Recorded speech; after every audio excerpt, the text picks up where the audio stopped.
चलिए,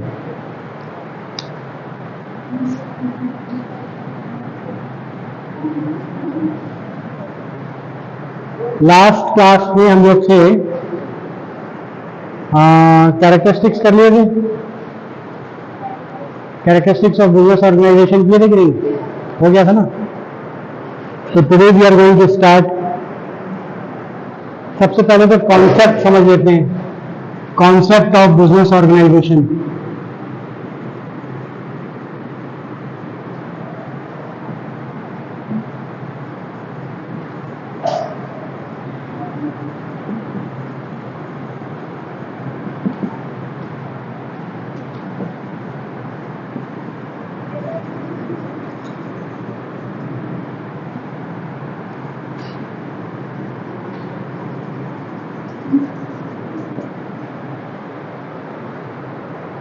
old concept and new concept पहले आपको बता भी चुके हैं। ओल्ड कॉन्सेप्ट भी बताया था, न्यू कॉन्सेप्ट भी बताया था स्टार्टिंग में। किसी को कुछ आइडिया नहीं? ओल्ड कॉन्सेप्ट में मेन मोटिव वाज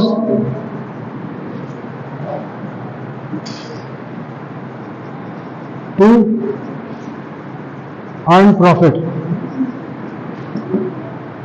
है ना, सिर्फ और सिर्फ पैसा कमाना ऑब्जेक्टिव था, even at the cost of social justice. मतलब कि पर्यावरण को, वातावरण को, कस्टमर को तुम कुछ भी उसको जो है वो दे दो, लेकिन पैसा जो है वो हम प्रॉफिट कमा लेंगे। आगे समझे ना, लाइक क्वालिटी, कस्टमर का जो प्रायोरिटी है, कस्टमर को क्या रिक्वायरमेंट है, हम अच्छा उसको दे रहे हैं कि नहीं। कुछ जैसे फास्ट फूड ही हो गया तुम्हारा, तो मटेरियल जो है वो हम पता चला क्या नाम है, मिर्चे की जगह जो है वो ईटा जो है वो लाल घिस के दे रहे हैं, खिला रहे हैं। तो ये आपका मतलब सोशल जस्टिस के ऊपर जो है प्रेवलेंट था प्रॉफिट। मॉडर्न कॉन्सेप्ट क्या है कि यहाँ पे कस्टमर इज किंग। पहले कस्टमर है, फिर बाद में कुछ है, बाकी और भी जैसे तुम्हारे पोल्यूशन हो गया, एनवायरनमेंट हो गया, उसको मतलब जो है वो उसको देखते हुए हम बिजनेस को करेंगे। जैसे कि बहुत सी ऐसी इंडस्ट्रीज होती है जो केमिकल बहुत छोड़ती है ना, जैसे तुम्हारी ये हो गई लेदर की इंडस्ट्री हो गई, टैनरीज होती, तो अब उनके ऊपर जो है वो एक रिस्ट्रिक्शन लगा, रोक लगी कि भाई वो टैनरीज जो है वो ऑपरेट नहीं कर सकती, क्योंकि उससे जो है वो पूरी जो पानी था लोगों को पीने का, बहुत सारे उसमें जैसे वो बीमारियां फैल रही थी, है ना, उनको क्रॉनिक डिजीजेस। तो ये आपका डिफरेंस है ओल्ड और न्यू कॉन्सेप्ट में। ठीक, अगली बात हम करेंगे, इसको रख कर दें।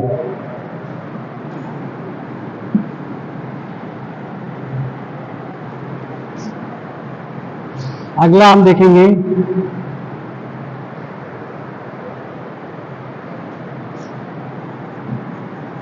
एम और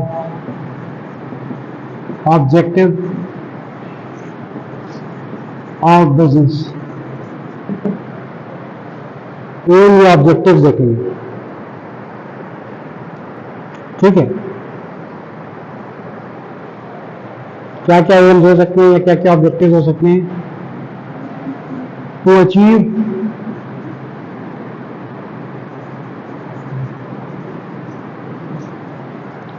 प्री डिटरमिन्ड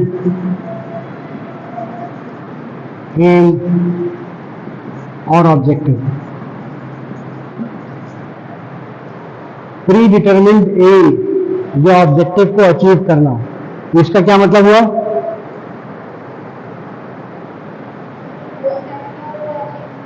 जी,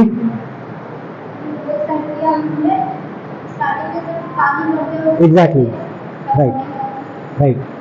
जो सोचा था, जो बिजनेस को हमको करना था, वो हमने अचीव किया, है ना। हाँ हाँ हाँ, बताओ क्या बात है?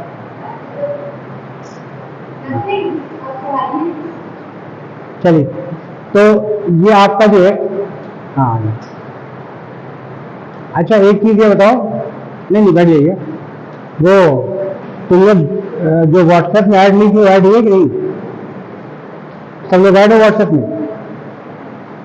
आप लोग, आप दोनों, आप, तो आपसे पूछना है तो आप बता भी नहीं, तो इन लोगों से ऐड करवा लो ना, इन लोगों को अपना नंबर दे दो या इनसे नंबर ले लो, तो ऐड कर लो। हाँ, आप लोग सब लोग ऐड है ना, तो ऐड करवा लो अपने आप को यार, है ना। मान लो कोई कंपनी है जिसका एम या ऑब्जेक्टिव है कि भाई जैसे मुकेश अंबानी हो गए, उनका एम कि इंडिया की सबसे टॉप मोस्ट कंपनी बने, तो उन्होंने अपना ऑब्जेक्टिव या जो एम है वो फुलफिल किया है ना। इसी तरह से कोई ब्रांड है आपका, मान लीजिए कि मोबाइल फोन में ये कि सैमसंग है या आपका नोकिया है कि भाई वो कीपैड फोन में उनको नंबर वन ब्रांड बनना है, तो वो उन्होंने जो एम था, जो ऑब्जेक्टिव था, वो अचीव किया, राइट। नेक्स्ट क्या है? To increase the efficiency of business,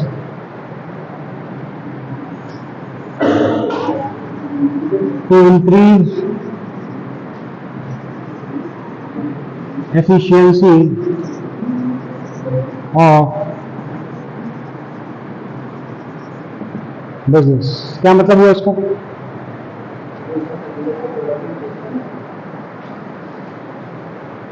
efficiency of business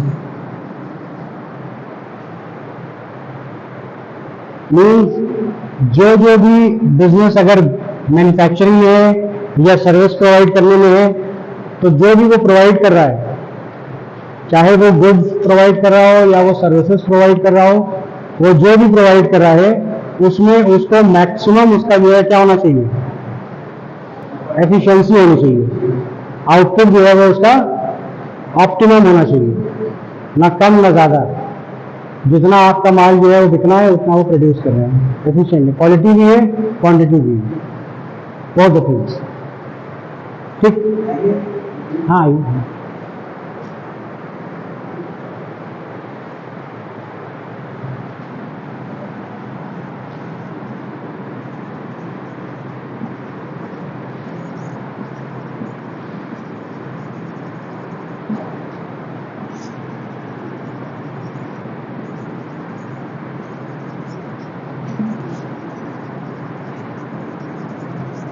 to achieve coordination among various departments means,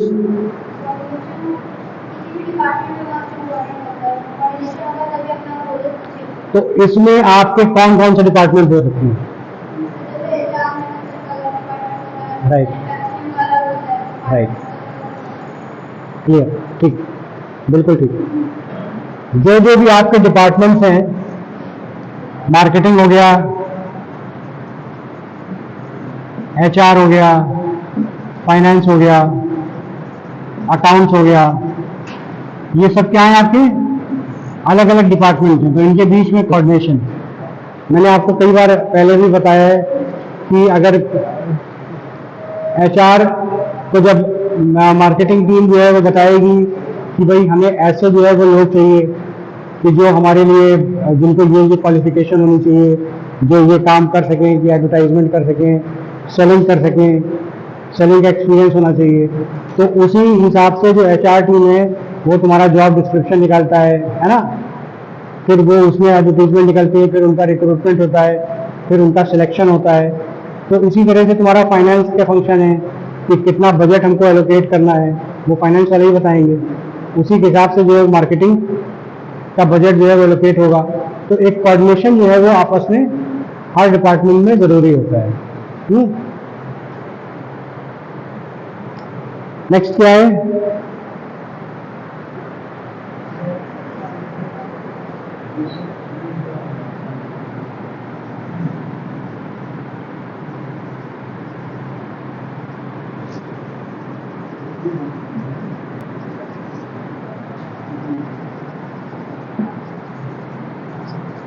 to receive benefits of specialisation. इसका क्या मतलब हुआ?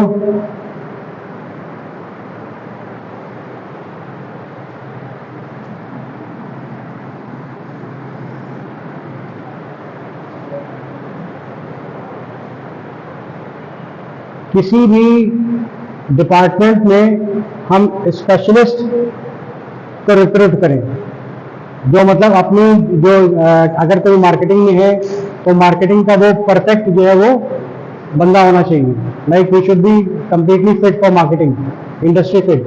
अगर कोई फाइनेंस का है तो वो मतलब उसको उसके पास क्वालिफिकेशन भी होनी चाहिए कि भाई वो सीए भी हो, सीएस भी हो, और उसको रेलिवेंट एक्सपीरियंस भी होना चाहिए कि भाई वो फाइनेंस के सारे ऑपरेशंस तुम्हारे हैंडल कर सके। तो जो स्पेशलाइजेशन है, अगर वो कोई आपके यहाँ कोई ऐसा बंदा है जो उस फील्ड का स्पेशलाइज्ड है, तो आपकी ऑर्गेनाइजेशन को उससे पूरा जो है वो बेनिफिट उठाना चाहिए। हाँ, समझ आएगी नहीं?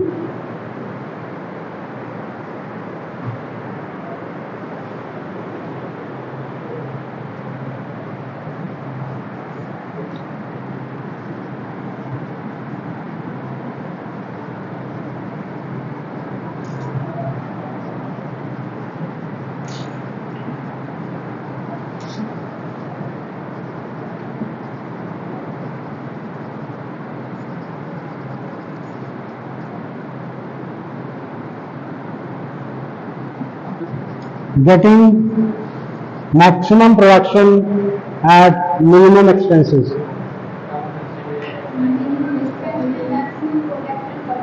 Exactly. कॉस्ट कम लगे, बेनिफिट्स ज़्यादा मिले, है ना? इसमें कोई ज़्यादा समझाने वाली बात है नहीं।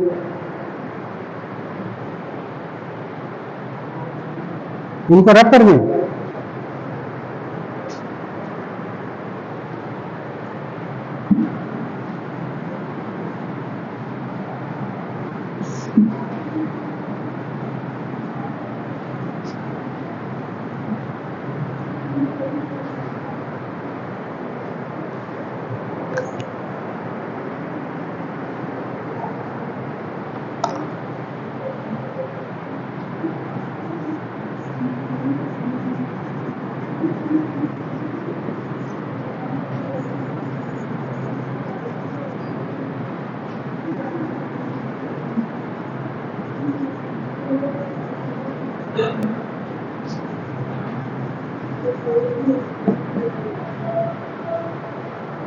Harmony between labour and capital, इसका क्या मतलब हुआ?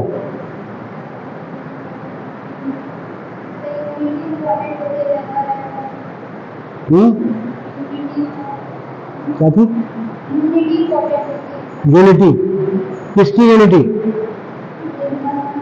जी, लेबर की। लेबर यूनियन जिंदाबाद। चलिए, यूनिटी, लेबर यूनिटी आपने बताया। चलिए, और कोई? Labour unity. हाँ, और एनीथिंग एल्स?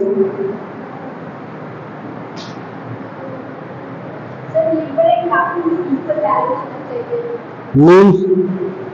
जैसे हमारे पास कैपिटल है कम है, हाँ, लेबर ज्यादा है, हाँ, अगर स्कूल का एग्जांपल ले लेते हैं, स्कूल का पूरी फीस नहीं आती, पूरी सैलरी प्रोवाइड, हाँ, ठीक, तो इसका भी क्रिएट होगा, हाँ, तो इसीलिए इक्वल वैल्यू होनी चाहिए कैपिटल लेबर। तो मतलब फिर जो है वो क्या करें, फिर टीचरों को हटा दें? नहीं, अगर फीस कम आती तो क्या करें, टीचरों को हटा दें? हाँ, फिर यहाँ ये मत, ठीक है, तुमने जो बताया वो अपने हिसाब से सही है, लेकिन एक्चुअल में क्या है, इसका मतलब ये हुआ कि जो हमारे एम्प्लॉयज जो काम कर रहे हैं, लेबर जो काम कर रहे हैं, तो हम उनको प्रॉपर बेनिफिट्स दें, है ना? जो उनकी सोशल सर्विस है, जैसे कि कंपनीज में पीएफ प्रोविडेंट फंड होता है, उसको प्रोवाइड करना, ईएसआई प्रोवाइड करना। ईएसआई का मतलब पता है क्या होता है? ये होता है तुम्हारा एम्प्लॉय सिक्योरिटी इंश्योरेंस, कि अगर कोई जो है वो मतलब during the time of your job अगर तुम्हें कोई चोट लग जाती है, कोई एक्सीडेंट हो जाता है, तो फिर उसका बेनिफिट तुमको, तुम्हारा पूरा ट्रीटमेंट जो है वो कंपनी कराती है। तो उसके लिए हर महीने जो है वो तुम्हारी सैलरी में से कुछ वो पैसे डिडक्ट करते हैं। तो और जितने भी सारे तुम्हारे सोशल बेनिफिट्स हैं तो वो उनको प्रोवाइड करना है। अगर हम नहीं प्रोवाइड करेंगे अपने जो एम्प्लॉइज हैं या लेबर्स हैं तो फिर उन पर कहीं ना कहीं जो एक मोटिवेशन एक चीज़ होती है ना, मोटिवेशन के बारे में कभी अगर पढ़ा हो तो मोटिवेशन जो है वो दो तरह से होती है, एक मॉनेटरी और एक नॉन मॉनेटरी, है ना। एम्प्लॉयज का जो मोटिवेशन है वो दो तरह से होता है, एक मॉनेटरी होता है और एक नॉन मॉनेटरी होता है। दोनों में फर्क क्या होता है? हाँ, जैसे तो दोनों भी तो पैसा ही है यार जी। हाँ हाँ, ये अब सही पहुंची।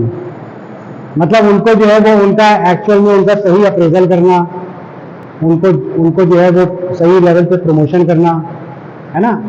तो और बाकी तुम्हारे जो जितने भी तुम्हारे नॉन मॉनेटरी बेनिफिट्स हैं, जैसे कि उनको जो है वो जी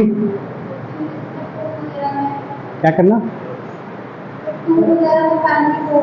हाँ मतलब उनको अगर कोई जैसे मान लीजिए कि आपका यहाँ पे कोई पढ़ा रहा है तो उसके बच्चों को जो है वो उनके वार्ड्स को फ्री एजुकेशन या मिनिमम एजुकेशन इस तरह की, है ना। और उसके अलावा भी क्या मतलब तुम्हारे ऑफिस में कैफेटेरिया हो गया, जिम हो गया, तो ये सारी जो रिक्रिएशनल एक्टिविटीज है ये प्रोवाइड करना, तो वो नॉन मॉनेटरी में आता है। तो उसी तरह से ये लेबर और कैपिटल में जो हारमोनियस रिलेशन है वो यही है कि हम उनको कुछ थोड़े से बेनिफिट्स दें ताकि वो सेटिस्फाइड हो सके और वो उनका फुल कॉपरेशन हो तुम्हारे मैनेजमेंट के साथ। बात समझ नहीं?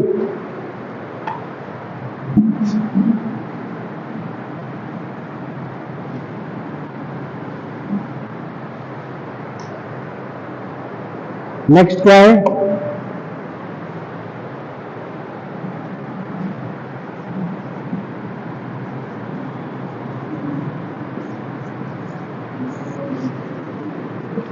Feeling of service. क्या मतलब हुआ?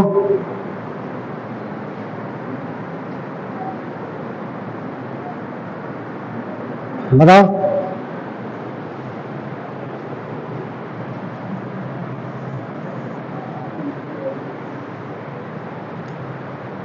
हाँ जी, नहीं मतलब जो आपकी कंपनीज हैं उनका मेन ऑब्जेक्टिव सिर्फ पैसा कमाना ही नहीं होना चाहिए, सिर्फ प्रॉफिट मेकिंग ही नहीं होना चाहिए, बट एक्चुअली में कुछ सर्विसेज भी जो है वो प्रोवाइड करें। You are getting my point और नॉट? नहीं, जैसे कि फॉर एग्जाम्पल आप पैसा जो है वो अगर कोई एक पान की गुमटी भी आपने खोल दिया तो उससे भी आप पैसा कमा सकते हैं कि नहीं? But actually what are you selling? You are selling death. आप मौत को बेच रहे हैं ना। आप जो है वो जो बेचते हैं, क्या नाम है उसका, गुटखा जो बेचते हैं, विटामिन केपी, विटामिन गुलजाज, विटामिन फलाना दिमागा, तो क्या है, यू आर सेलिंग डेथ। ठीक है ना।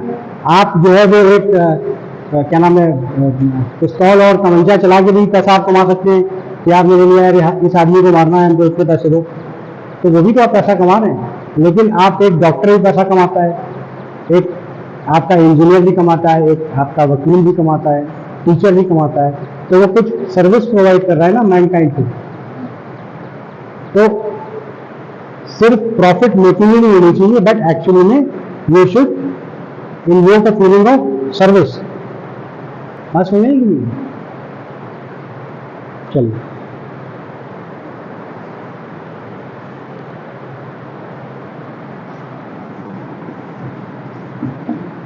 मेरे एग्जाम्पल यार ऐसे ही उल्टे सीधे रहते हैं। ठीक है, अगला क्या है?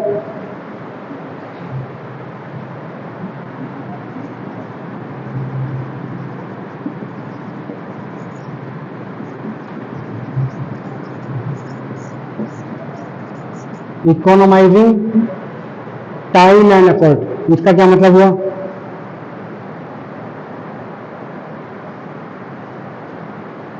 बताओ।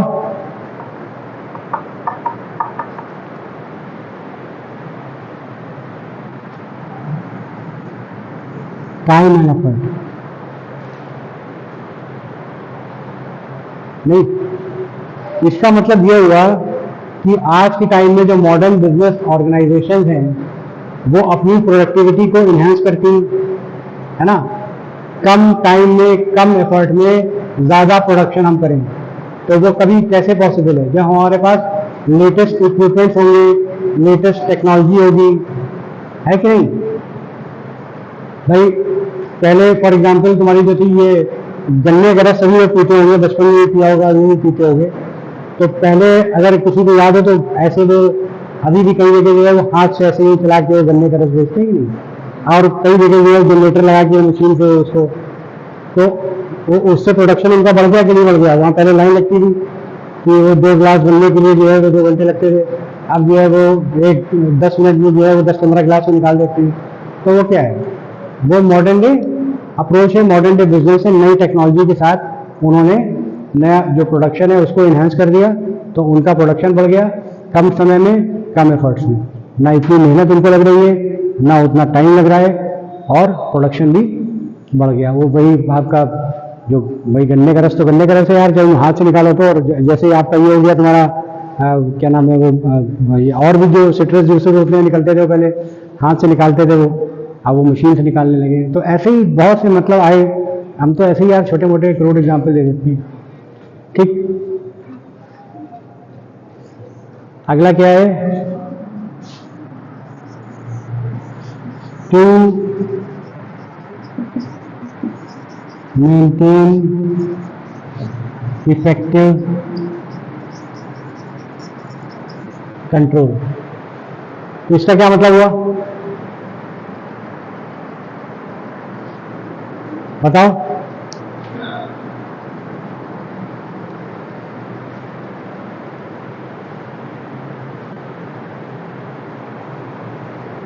है किसी का आइडिया?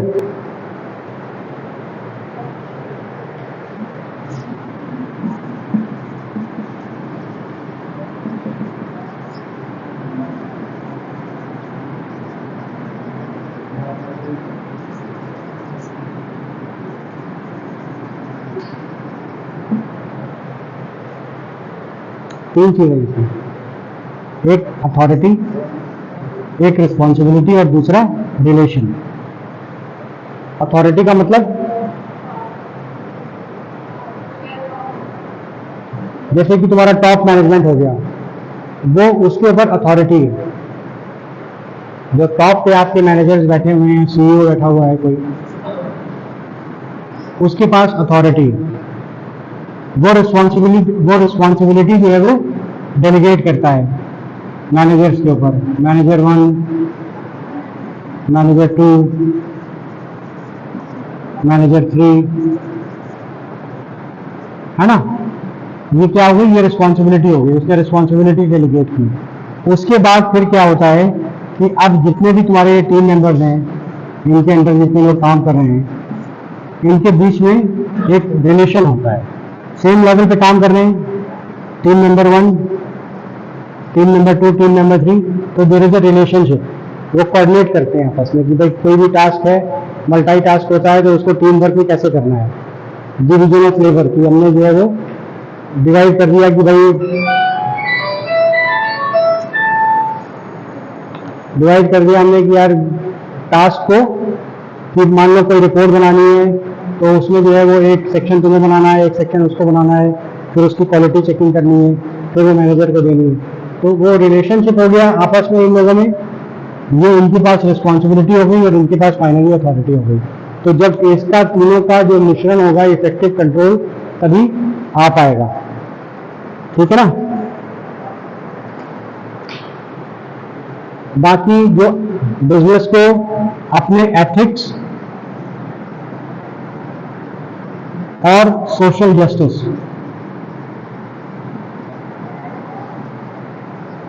इन दोनों को मेंटेन करके रखना है। एथिक्स का मतलब,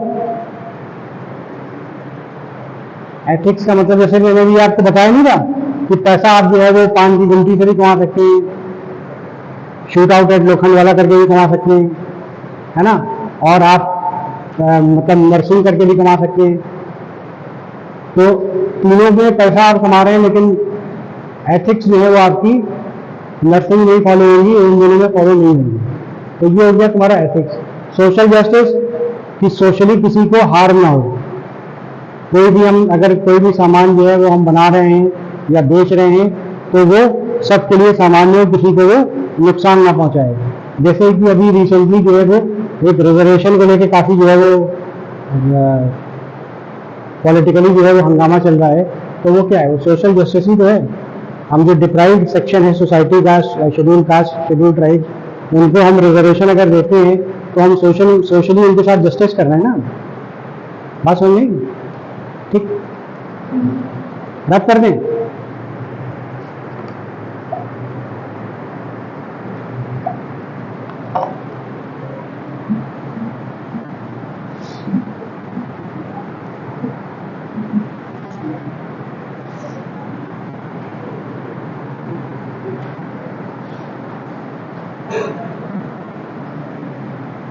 ठीक, चलिए नेक्स्ट क्या है आपके functions of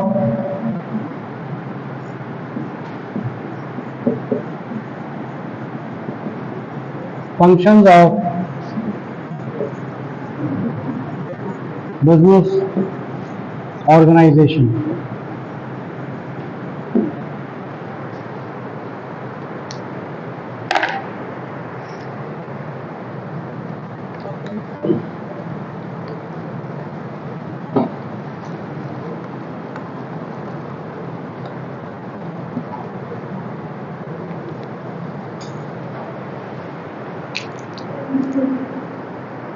functions of business organisation. देखिए बिजनेस के कितने फंक्शन होते हैं? What are the different functions of business? कौन कौन से?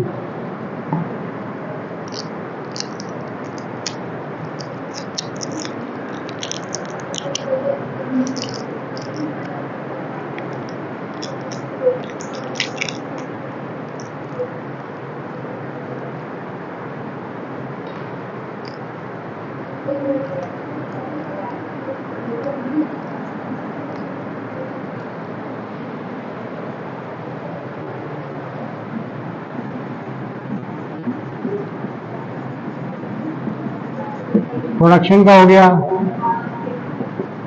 फाइनेंस का हो गया,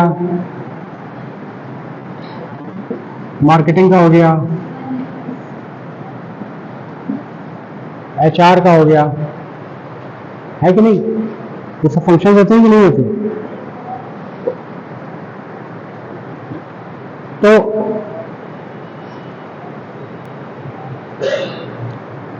प्रोडक्शन का फंक्शन क्या होता है भाई?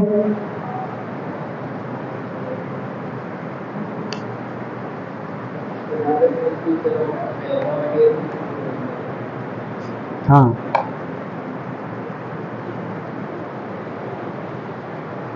है कि नहीं? प्रोडक्शन फंक्शन क्या होता है? Production related with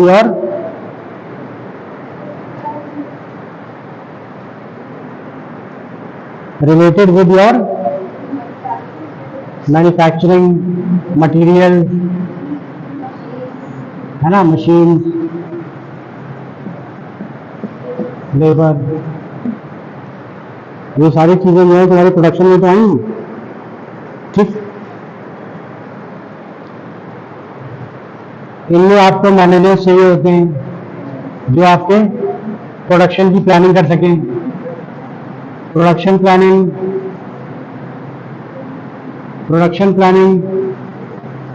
quality planning, है ना, ये सारे मैनेजर्स की रिक्वायरमेंट होती है कि नहीं होती? यही आपका प्रोडक्शन फंक्शन। मार्केटिंग फंक्शन क्या है?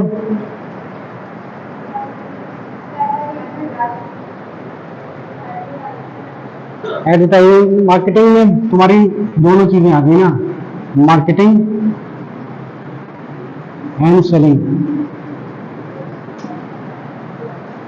कहीं भी जाते हो तो यही लिखा रहता है ना, सेल्स एंड मार्केटिंग, लिखा रहता है कि नहीं?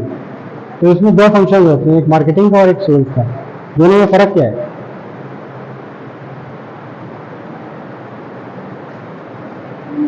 Any idea?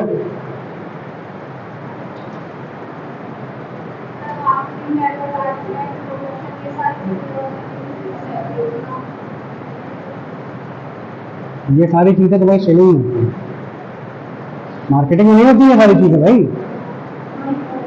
ये सेलिंग में होती है। हाँ, लेबलिंग पैकेजिंग, ये लेबलिंग पैकेजिंग जो है ये सब एक अम्ब्रेला के अंदर यूज होता है। This is known as your branding, this is known as your branding. Branding में जो है आपका लेबलिंग, पैकेजिंग, ये सारी चीजें ब्रांडिंग में आती है। कोई भी प्रोडक्ट होता है वो दो तरह का होता है, एक जेनेरिक और एक ब्रांडेड या ब्रांड। फर्क समझते हो? नहीं, जेनेरिक में होता है जिसके ऊपर कोई लेबल नहीं लगा रहता, वो आपका बिना किसी ब्रांड के बिकता है। जैसे फॉर एग्जांपल आपकी ये दवाइयाँ जो मिलती हैं, जो मेडिकल स्टोर है या भी खुले हुए ये वाले गवर्नमेंट वाले, प्रधानमंत्री जन औषधि करके, तो इनमें जितनी दवाइयाँ मिलती हैं वो बेस्ड ऑन योर सॉल्ट मिलती है। आप वहाँ अगर जाके जो है वो कहेंगे कि हमें जो है वो क्रोसिन दे दो, तो वो क्रोसिन नहीं देंगे, वो आपको पैरासीटामॉल देंगे।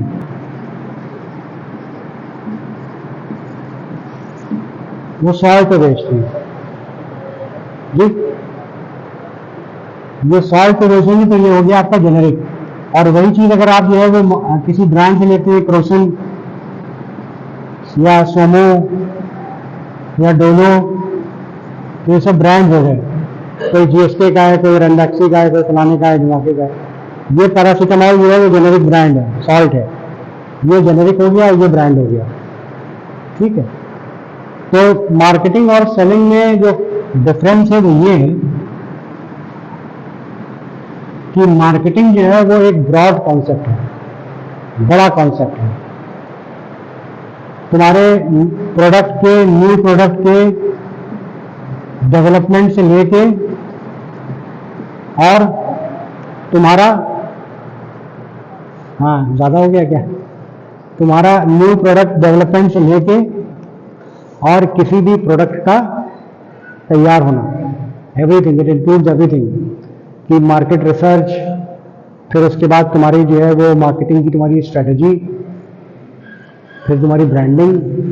मैंने आपको बताया भी था मार्केटिंग की स्ट्रेटजी कि भाई आप सेगमेंट करते हैं, टारगेट करते हैं, पोजीशन करते हैं, आप अपने प्रोडक्ट का कोई जो है वो आप वो देते हैं, स्लोगन देते हैं, टैगलाइन देते हैं, है ना, लोगो देते हैं। तो this is all part of your marketing.